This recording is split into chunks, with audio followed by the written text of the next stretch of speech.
Assalamualaikum warahmatullahi wabarakatuh. My name is Alya wulandari. I would like to do my reading report video for the second material in week 3.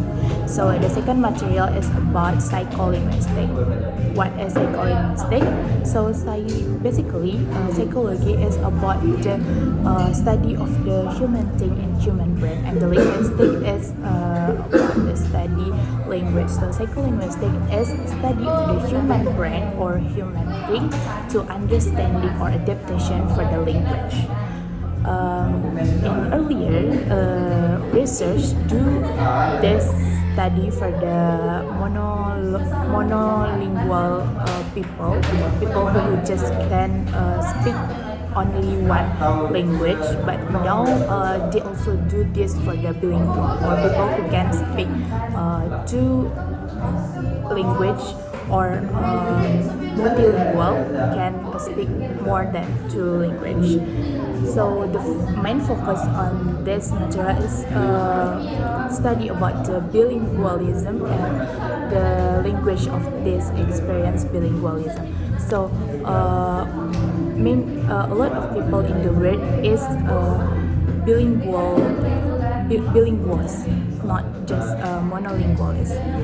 So every people have the different experience based on their factor. The factor can be how often they use each language, then their level of proficiency of both of the language, or one of the language, or the second language, and when they are learn about the second language. Maybe they learn when they are child or and they're adult. And maybe for example, as in my reading is if I'm not wrong, the example is the Spanish and English, but I want to take the easy one for me to understanding is when the Indonesian people is school in the international school, of course they should speak English in their school, but it's different how they process the language with when they are in the home. Of course, in the home they use their mother tongue or Indonesian language. So there is can difference how they are processed language. So of course we will discuss about how to process the bilingual or the language. So both language, the bilingual person, their brain is active, of course, at the same time. Even they are just speak in one language only, but the brain is work to do more than one language they are speak. This is called dual language activation. It's spread in 3 levels. The first one is lexical level, and then the second one is phonological level. The third one is syntactic level. Okay, the first one is lexical level. As we know, lexical is the study of the word. So I'm not sure about this material, but what I got is, for example, maybe the same of the word with the two language. For example, that I remember is in Spanish, like car in English, but in Spanish is carro. So the process how the people learn about this is faster because they have the similarity of the language. And then phonological level, this is a study of the sounds. So this is how the speech sound in both languages can influence each other. For example is when we maybe learn about the Mandarin language, but we learn Mandarin language in America, for example, we will get difference when we learn Mandarin language in China and we will learn Mandarin language in America. We will get difference of the accent. When we learn in America, we will not get the pure of the accent, but if we learn Mandarin in China, we will get the purity of the accent. And then the last one is syntactic level.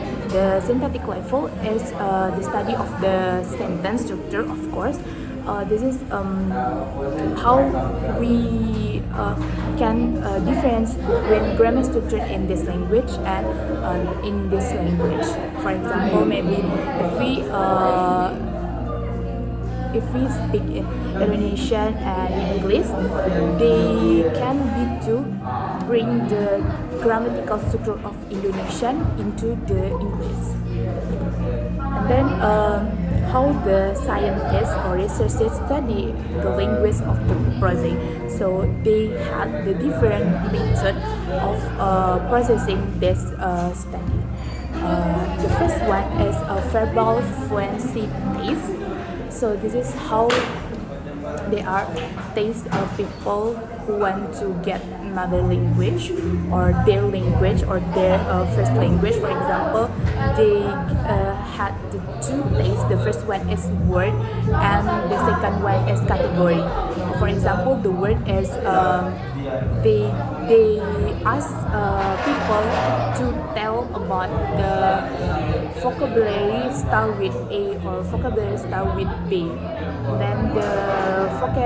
Then the category is, can you give what the name of these animals with this language, or maybe the transportation, or maybe flower, something like that. And then the language history questionnaires. This is the people who get the test is tell or report their ability and experience for that language. And then the picture naming task. This is the test that the research asks the people who they are test to tell what is this picture, something like that. This is ability to recall how they are quickly to say that in their word or another language. And then the brain imaging and EEG. This is to measure brain activity while the person is process the language. For the example is how they all learn about the new language and can find the grammatical mistake in there. And then how the cognitive benefit of the bilingualism.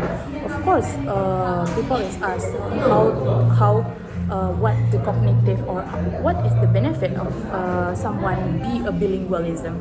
So for the children, they can raise in their environment bilingual. For example, maybe his dad is Indonesian people and then their mother is Mandarin people. So of course they can bilingualism.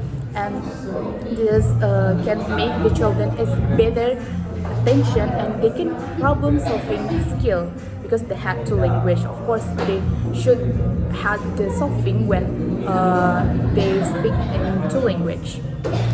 And for the adults, they can multitasking for the something because they can do the two language. Of course, they can multitasking too, and they can adaptation to the new environment too because they can speak another language.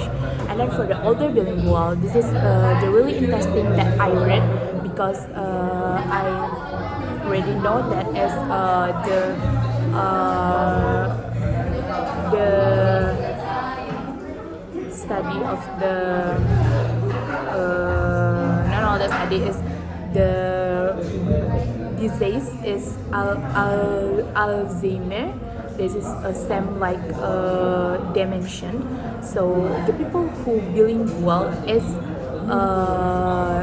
can have the Alzheimer's, but it's more longer they are to get the condition than the people who just can speak one language. If I'm not wrong, it's just 5 years later than the people who can speak one language or monolingual patient.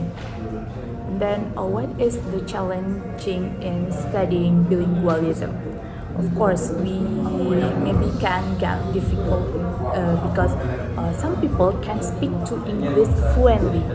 they can speak Indonesia as a speaker, as a native speaker, but it's not sure they can speak English fluently or not. Like me, I'm not the fan of English. I'm just understanding my second language, but I'm not fluent speaker yet. And then how the language can access the spectrum rather than the strict categories, and then how the bilingual and monolingual can simply dividing group into the groups. And then of course we already talk about all the psycholinguistic, how the study, how the effect. In the end, we also ask about how the implication in real life, so we can easily understanding about these research. So for the education, so bilingual student can learning both language rather than they just focus just one. It's really helpful there to study board maybe. Then for the cognitive training, they can learning second language at any age, and they can improve their brain effectively.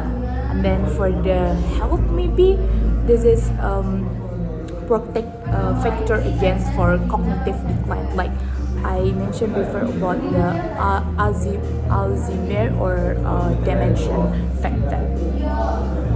So this research is deeply connected how the brain work and influence many area of life, from like a childhood and aging. So it can be relatable between the language and the brain.